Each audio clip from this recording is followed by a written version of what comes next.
Hello बच्चों और मेरे प्यारे दोस्तों। तो आज मैं कर्म योग की बातें कहने जा रहा हूँ। कर्म योग पर ये बड़ी अच्छी सी किताब लिखी है स्वामी विवेकानंद जी ने। और आप हम सब पूरी दुनिया सब लोग जानते ही हैं कि दुनिया में कर्म का, है ना, काम का कितना महत्व है। तभी तो बचपन से पढ़ते आए हैं, वर्क इज़ वर्शिप। तो क्यों ना हम लोग कर्म योग की बातें करें, वर्क इज वर्शिप की बातें करें, काम के महत्व के बारे में पढ़ें। तो विवेकानंद जी कहते हैं कि कर्म का चरित्र पर प्रभाव। कर्म शब्द क्री धातु से निकला है। क्री धातु का अर्थ है करना। जो कुछ किया जाता है वही कर्म है। इस शब्द का पारिभाषिक अर्थ कर्म फल भी होता है। दार्शनिक दृष्टि से यदि देखा जाए तो इसका अर्थ कभी कभी वे फल होते हैं जिनका कारण हमारे पूर्व कर्म रहते हैं, परंतु कर्म योग के कर्म शब्द से हमारा मतलब केवल कार्य ही है, वही कार्य जो हम वर्तमान में करते हैं। तो मानव जाति का चरम लक्ष्य ज्ञान लाभ है। प्राच्य दर्शन शास्त्र हमारे सम्मुख एकमात्र यही लक्ष्य रखता है। मनुष्य का अंतिम ध्येय सुख नहीं वरन ज्ञान है, ज्ञान प्राप्ति की कोशिश है। क्योंकि सुख और आनंद का तो एक न एक दिन अंत हो ही जाता है। अतः यह मान लेना कि सुख ही चरम लक्ष्य है मनुष्य की भारी भूल है। संसार में सब दुखों का मूल यही है कि मनुष्य अज्ञानवश यह समझ बैठता है कि सुख ही उसका चरम लक्ष्य है। परंतु कुछ समय के बाद मनुष्य को जब यह बोध होता है कि जिसकी ओर वह जा रहा है वह सुख नहीं वरन ज्ञान है, तथा सुख और दुख दोनों ही महान शिक्षक हैं, और जितनी शिक्षा उसे सुख से मिलती है उतनी ही दुख से भी। सुख और दुख ज्यों-ज्यों आत्मा पर से होकर जाते रहते हैं त्यों-त्यों वे उसके ऊपर अनेक प्रकार के चित्र अंकित करते जाते हैं, और इन चित्रों अथवा संस्कारों की समष्टि के फल को ही हम मानव का चरित्र कहते हैं। तो यदि तुम किसी मनुष्य का चरित्र देखो तो प्रतीत होगा कि वास्तव में वह उसकी मानसिक प्रवृत्तियों एवं मानसिक झुकाव की समष्टि ही है। तुम यह भी देखोगे कि उसके चरित्र गठन में सुख और दुख दोनों ही समान रूप से उपादान स्वरूप हैं।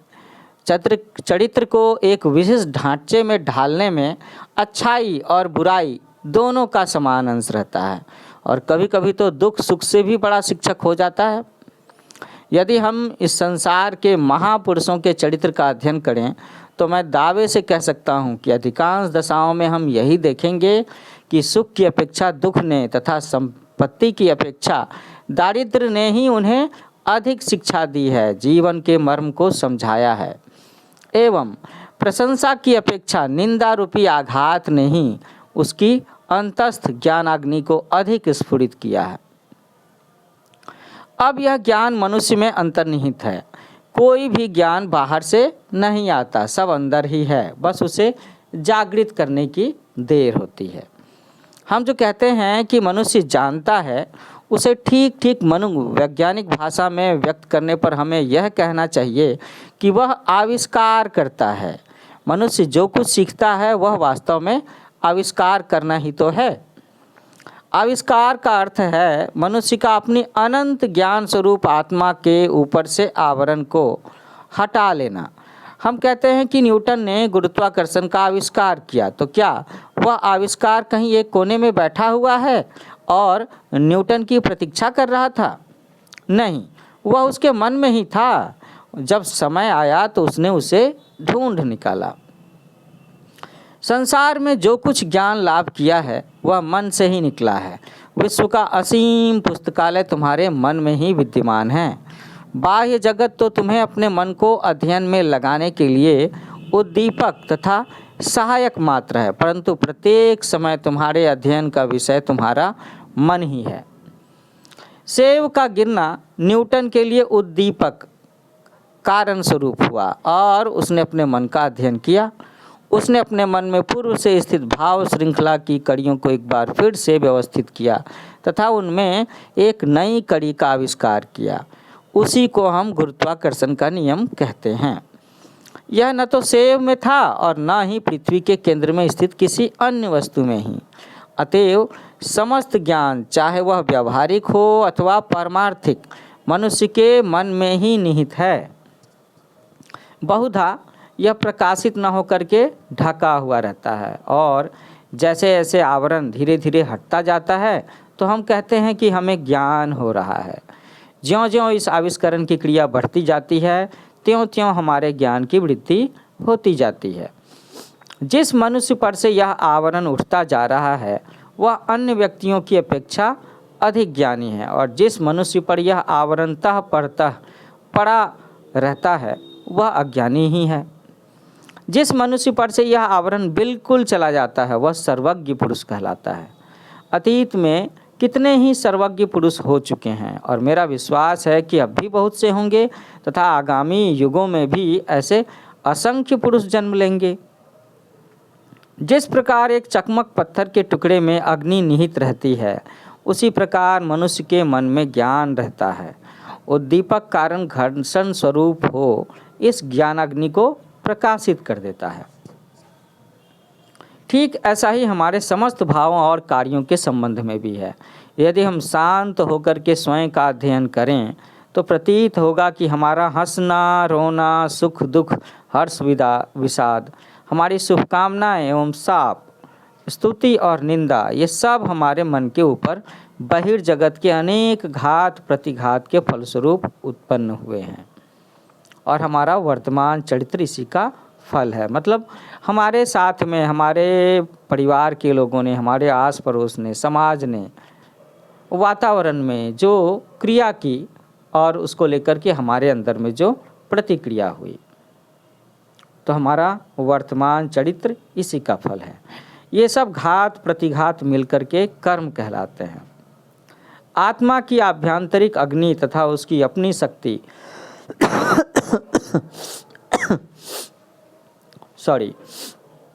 आत्मा की आभ्यंतरिक अग्नि तथा उसकी अपनी शक्ति एवं ज्ञान को बाहर प्रकट करने के लिए जो मानसिक अथवा भौतिक घात का मतलब है चोट, उस पर पहुँचाए जाते हैं, वे ही कर्म हैं। यहाँ कर्म शब्द का उपयोग व्यापक रूप में किया गया है। इस प्रकार हम सब प्रतिक्षण ही कर्म करते रहते हैं। मैं तुमसे बातचीत कर रहा हूँ, यह कर्म है। मैं तुम्हें कुछ सुना रहा हूँ, यह कर्म है। तुम सुन रहे हो, यह भी कर्म है। हमारा सांस लेना, हमारा चलना आदि भी कर्म है। तो जो कुछ भी हम करते हैं वह शारीरिक हो अथवा मानसिक, सब कर्म ही तो है, और वह हमारे ऊपर अपना चिन्ह अंकित करता जाता है। तो अब आप सोच सकते हो कि आप जो काम ज़्यादा करेंगे, जो कर्म ज़्यादा करेंगे, उसके चिन्ह आपके शरीर पर, आपके मन पर, आपके चरित्र पर ज़्यादा दिखेंगे। इसीलिए कई बार लोग किसी को कर्म करते देख करके उसके चरित्र का, उसकी पर्सनालिटी का पूरा अंदाज़ा लगा पाते हैं। कई कार्य ऐसे भी होते हैं जो मानो अनेक छोटे छोटे कर्मों की समष्टि है। समष्टि का मतलब ग्रुप है, कलेक्शन है। उदाहरण के रूप में यदि हम समुद्र के किनारे खड़े हों और लहरों को किनारे से टकराते हुए सुने तो ऐसा मालूम होता है कि एक बड़ी भारी आवाज़ हो रही है, परंतु हम जानते हैं कि एक बड़ी लहर असंख्य छोटी छोटी लहरों से बनी है। यद्यपि प्रत्येक छोटी लहर अपना शब्द करती है, परंतु फिर भी वह हमें सुनाई नहीं पड़ता। पर ज्यों ही ये शब्द आपस में मिलकर एक हो जाते हैं, त्यों ही बड़ी आवाज़ सुनाई देती है। इसी प्रकार हृदय की प्रत्येक धड़कन से जो कार्य हो रहा है, कई कार्य ऐसे होते हैं कि जिनका हम अनुभव करते हैं वो हमारे इंद्रिय ग्राह्य हो जाते हैं, पर साथ ही वे अनेक छोटे छोटे कार्यों की समष्टि स्वरूप हैं। यदि तुम सचमुच किसी मनुष्य के चरित्र को जांचना चाहते हो तो उसके बड़े कार्यों पर से उसकी जांच मत करो। एक मूर्ख को भी किसी विशेष अवसर पर बहादुर बन जाता है। मनुष्य के अत्यंत साधारण कार्यों की जांच करो, और असल में वे ही ऐसी बातें हैं जिनसे तुम्हें एक महान पुरुष के वास्तविक चरित्र का पता चल सकता है।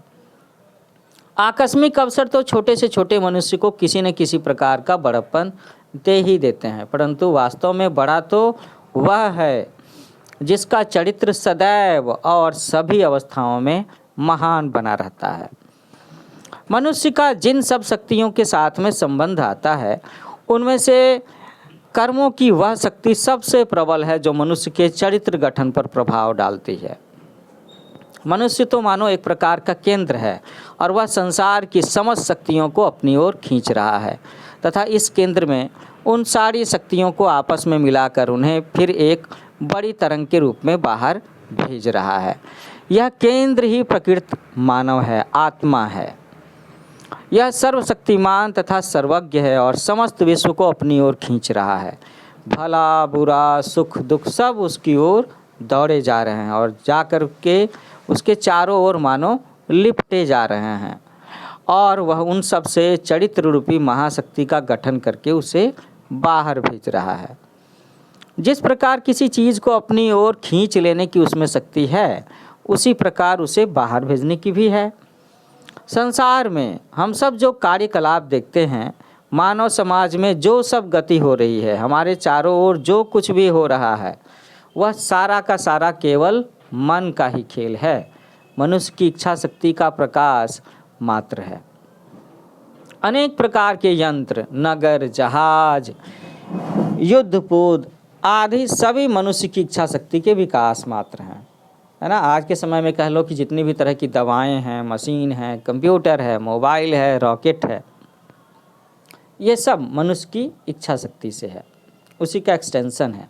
मनुष्य की यह इच्छा शक्ति चरित्र से उत्पन्न होती है और वह चरित्र कर्मों से गठित होता है। अतएव कर्म जैसा होगा, इच्छा शक्ति का विकास भी वैसा होगा। संसार में प्रबल इच्छा शक्ति संपन्न जितने महापुरुष हुए हैं वे सबके सब धुरंधर कर्मी थे।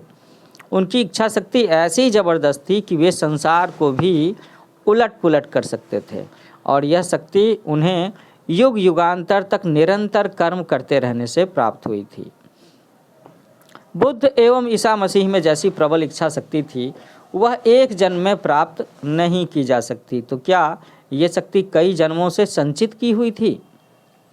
और उसे हम आनुवांशिक शक्ति संचार भी नहीं कह सकते क्योंकि हमें ज्ञात है कि उनके पिता कौन थे। हम नहीं कह सकते कि उनके पिता के मुंह से मनुष्य जाति की भलाई के लिए शायद कभी एक भी शब्द निकला हो।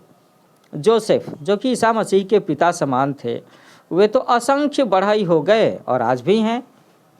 उनके समान तो कितने सारे बढ़ई हैं। बुद्ध के पिता के जैसे लाखों छोटे छोटे राजा हो चुके हैं।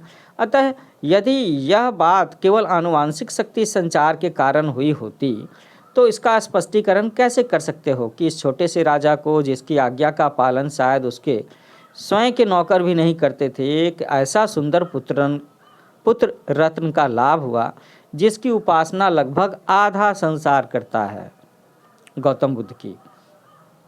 इसी प्रकार जोसेफ नामक बढ़ई तथा संसार में लाखों लोगों द्वारा ईश्वर के समान पूजे जाने वाले उसके पुत्र ईसा मसीह के बीच जो अंतर है उसका स्पष्टीकरण कहाँ है, किसके पास है?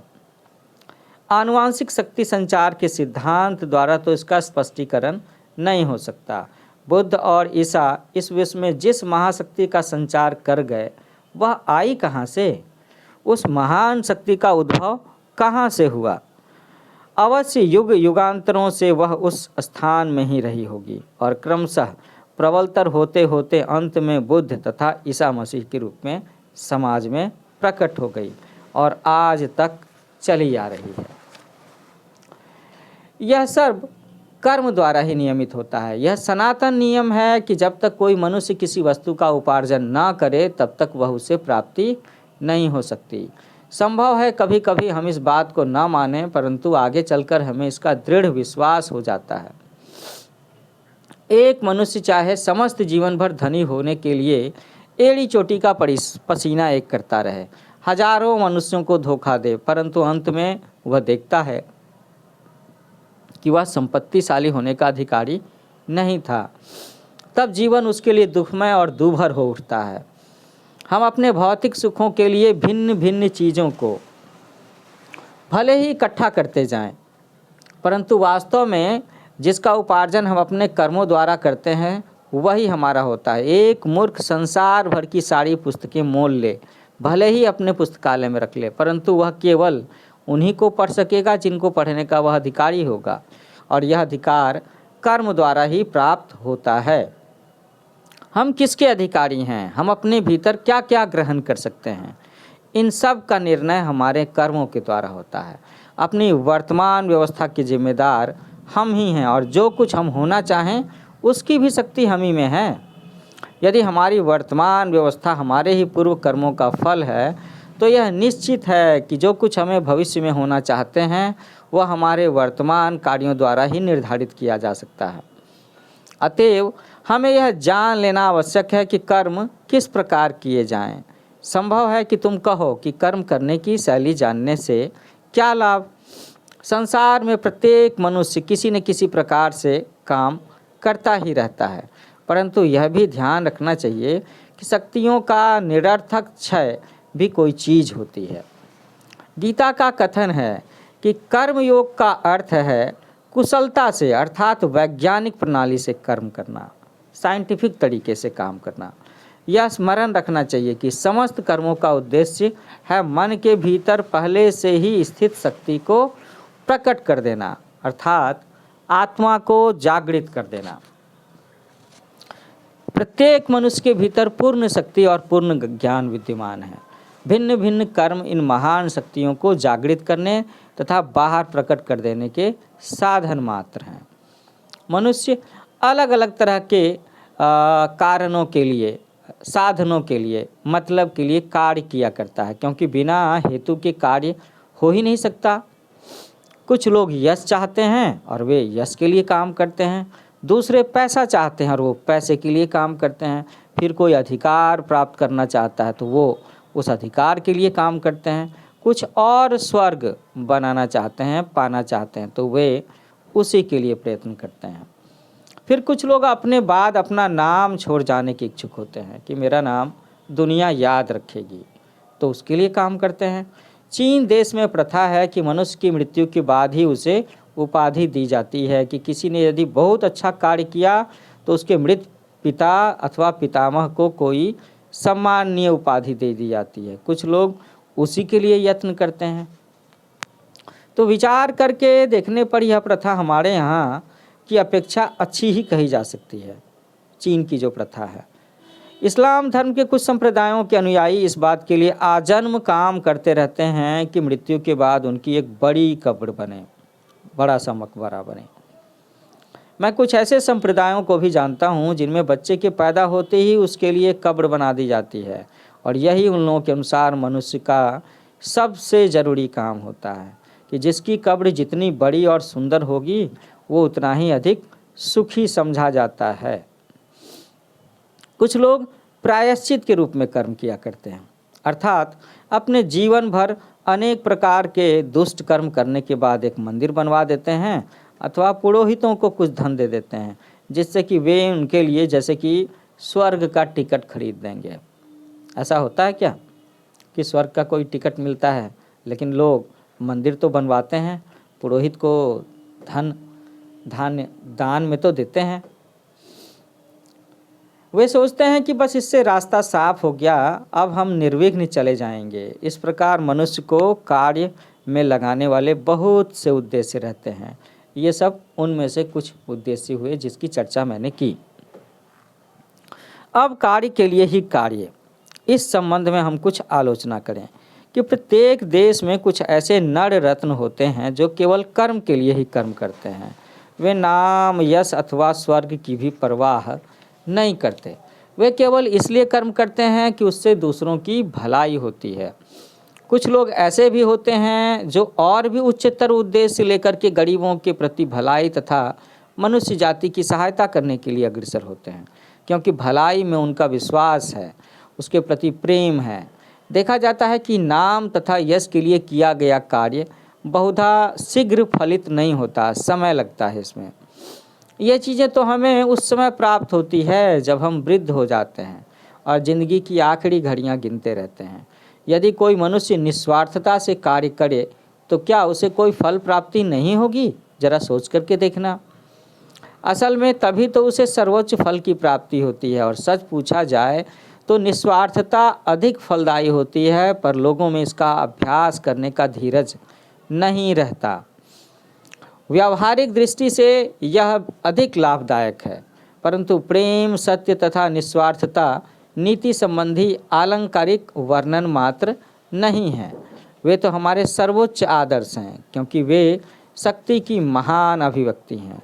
पहली बात यह है कि यदि कोई मनुष्य 5 दिन, उतना क्यों 5 मिनट भी बिना भविष्य का चिंतन किए, बिना स्वर्ग नरक या अन्य किसी के संबंध में सोचे, निस्वार्थता से काम कर सके, तो वह एक महापुरुष बन सकता है, उतने समय के लिए या बाद के समय के लिए भी।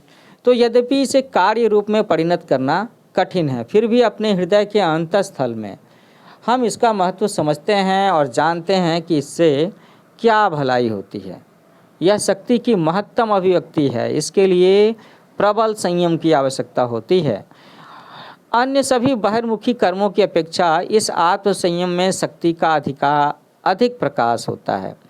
एक 4 घोड़ों वाली गाड़ी उतार पर बड़ी आसानी से धड़धड़ाती हुई आ सकती है, अथवा 22 घोड़ों को रोक सकता है। इन दोनों में अधिक शक्ति का विकास किस में होता है? घोड़ों को छोड़ देने में अथवा उन्हें रोकने में। एक तोप का गोला हवा में काफ़ी दूर तक चला जाता है और फिर गिर पड़ता है, परंतु दूसरा दीवार से टकरा कर रुक जाने से उतनी दूर नहीं जा सकता, परंतु उसके टकराने से बहुत सी आग निकलती है। इसी प्रकार मन की सारी बहिर्मुखी गति किसी स्वार्थपूर्ण उद्देश्य की ओर दौड़ती रहने से छिन्न भिन्न होकर के बिखर जाती है।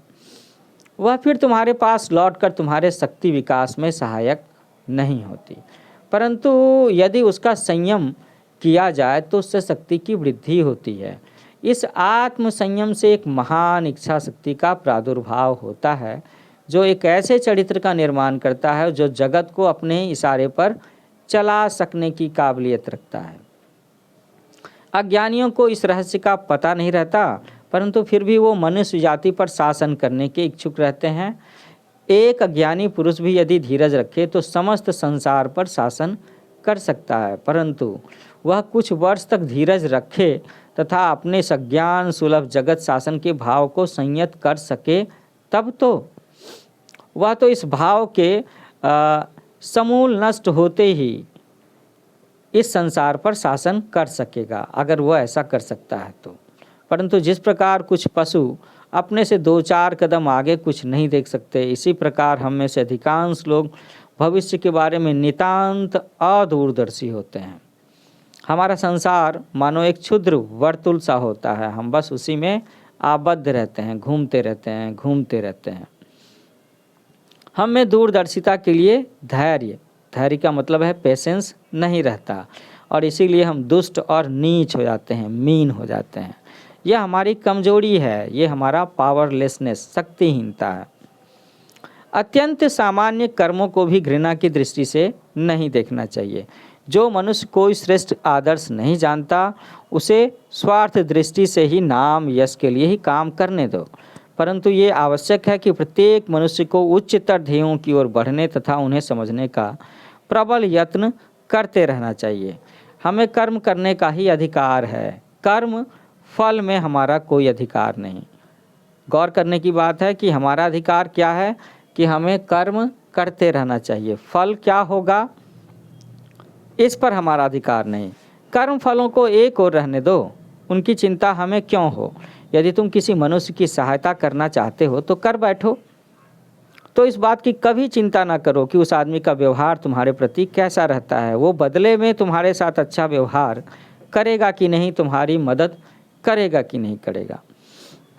यदि तुम एक श्रेष्ठ एवं भला कार्य करना चाहते हो तो यह सोचने का कष्ट मत करो कि उसका फल क्या होगा, बस तुम वो श्रेष्ठ काम, वो भला काम कर जाओ। अब कर्म के इस आदर्श के संबंध में एक कठिन प्रश्न उठता है कि कर्मयोगी के लिए सतत कर्मशीलता आवश्यक है। हमें सदैव कर्म करते रहना चाहिए, बिना कार्य के हम एक क्षण भी नहीं रह सकते। तो फिर प्रश्न ये है कि आराम के बारे में क्या होगा।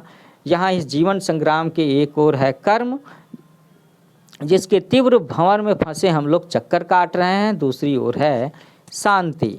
सभी मानो निवृत्त मुखी है, चारों ओर सब शांत स्थिर, किसी प्रकार का कोलाहल नहीं, केवल प्रकृति अपने जीवों, पुष्पों और गिरी गुफाओं के साथ विराज रही है।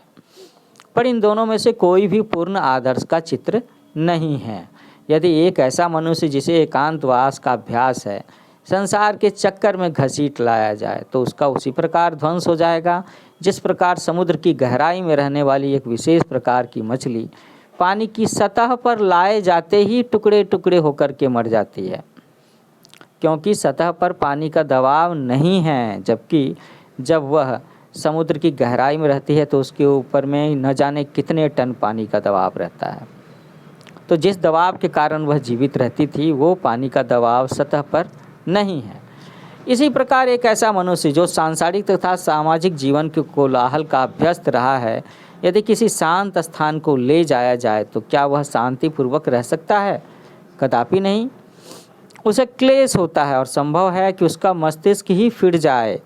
आदर्श पुरुष तो वे हैं जो परम शांत एवं निस्तब्धता के बीच भी तीव्र कर्म का तथा प्रबल कर्मशीलता के बीच भी मरुस्थल की शांति एवं निस्तब्धता का अनुभव करते हैं।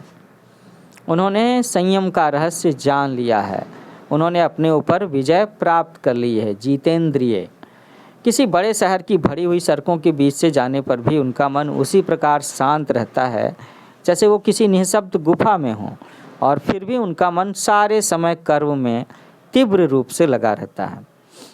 तो यह कर्म योग का आदर्श है, और यदि तुमने यह प्राप्त कर लिया तो तुमने वास्तव में कर्म का रहस्य ज्ञात हो गया। परंतु हमें शुरू से आरंभ करना होगा। जो कार्य हमारे सामने आते जाएं हम उन्हें हाथ में लेते जाएं और सनह सनह हम अपने को दिन प्रतिदिन निस्वार्थ बनाने का प्रयत्न करें।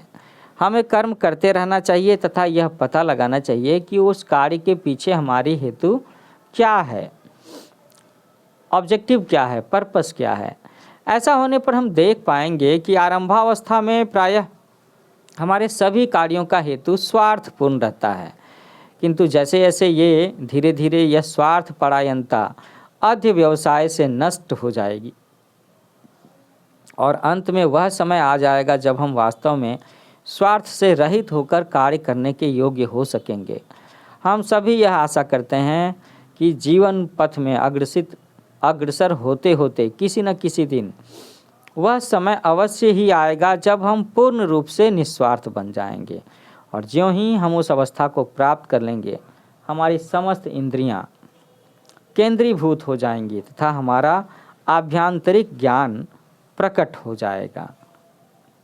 तो दोस्तों, इसके साथ ही मैंने आज ये जो किताब है कर्म योग विवेकानंद जी की लिखी हुई, उसका पहला चैप्टर ख़त्म किया है जिसका नाम था कर्म का चरित्र पर प्रभाव। जल्दी ही इसका दूसरा चैप्टर लेकर के आऊँगा, तो आप मेरे चैनल को देखें, लाइक करें, शेयर करें, सब्सक्राइब करें। इसका नाम है New Age Coaching. So bye bye, happy learning with New Age coaching.